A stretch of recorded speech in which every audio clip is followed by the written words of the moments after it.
السلام عليكم ورحمة الله. الصلاة والسلام على سيدنا محمد. أهلا وسهلا بكم في فيديو جديد. اليوم جبت لكم وصفة بطبوط صالي واللي راح يعجبكم بزاف. طريقة التحضير سهلة والمكونات بسيطة والنتيجة بطبوط لذيذ. تابعوني باش نشوفوا مع بعض كيفاش نعملوه خطوة بخطوة. راح نبداو مع المكونات. عندنا رطل الفارينة، علبتين ياغورت ناتور، ملعقة كبيرة خميرة خبز، ملعقة صغيرة ملح، ملعقة صغيرة سكر. عندنا ماء دافي. نخلطوا جميع المكونات الجافة مع بعض.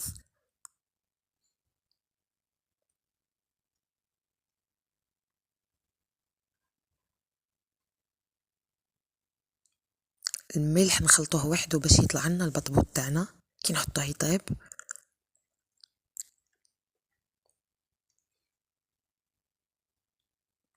نضيفوا علبتين ياغورت ناتور،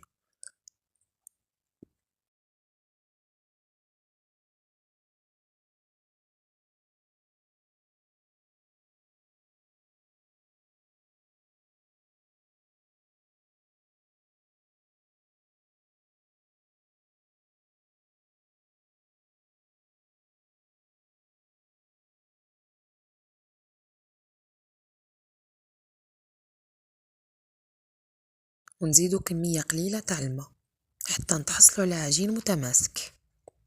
نعجنوا العجينة تاعنا لمدة 10 دقائق حتى نتحصلوا على عجين طري.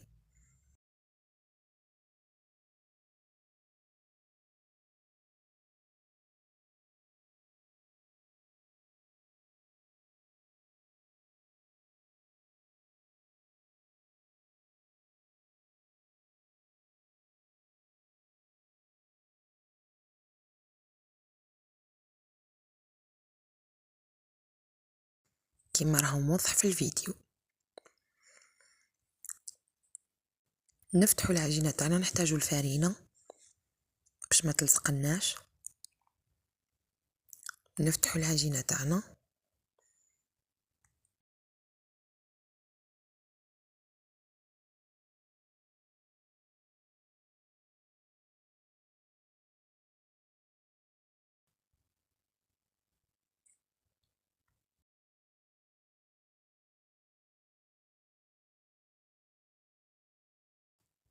بعد ما فتحناها شوفوا السمك اللي نحتاجوه.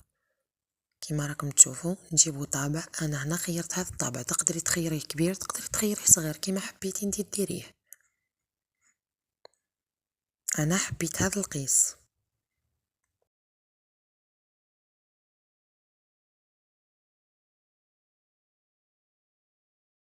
هذا الشكل النهائي تاع البطبوط نتاعنا. نغطيه ونخليه يرتاح مدة 20 دقيقة.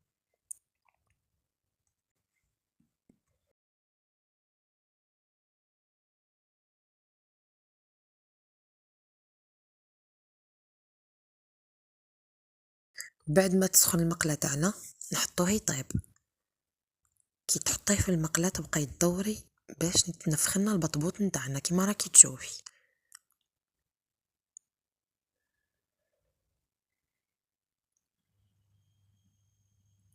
هاو البطبوط تاعنا بدا يتنفخ كما راكم تشوفوا. نجيو هنا للحشوة. شوفوا الحبة تتحل وحدها، ما تحتاج تلمس باش تتحل. في الحشو عندنا لي فريت، عندنا دجاج كريسبي. راني حطيت لكم الفيديو مفصل، دوك نحط لكم الرابط نتاعو في صندوق الوصف. نحتاجو كبدة مقلية، نحتاجو طماطم مكعبات، نحتاجو سلطة، نحتاجو المايونيز. هي ثاني درت لها فيديو مفصل، دوك نحط لكم الرابط تاعها في صندوق الوصف. ونحتاجو الهريسة. نبداو بالحشوة تاع الحبة الأولى. كما راكم تشوفوا درنا الهريسة في جهة ونديرو المايونيز في الجهة الثانية.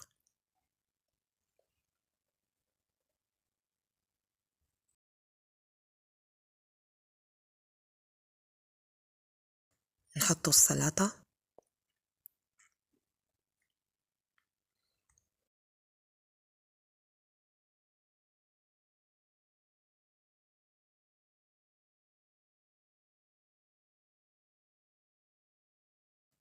نحطو لي فريت،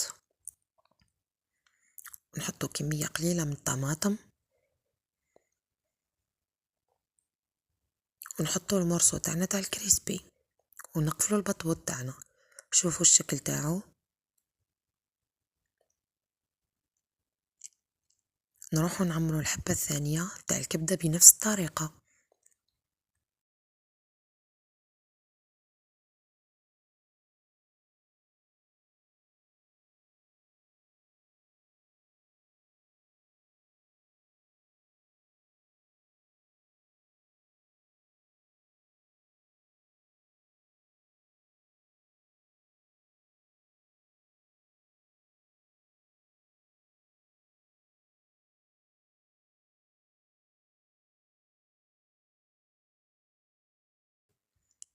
شوفوا الشكل النهائي تاعها.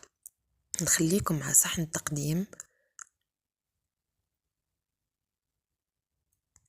ما تنساوش الاشتراك في قناتي وتفعيل الجرس باش يصلكم كل جديد. نلتقيو في الفيديو القادم، واقترحوا لي في التعليقات كيش ما تحبون ندير لكم. سلام.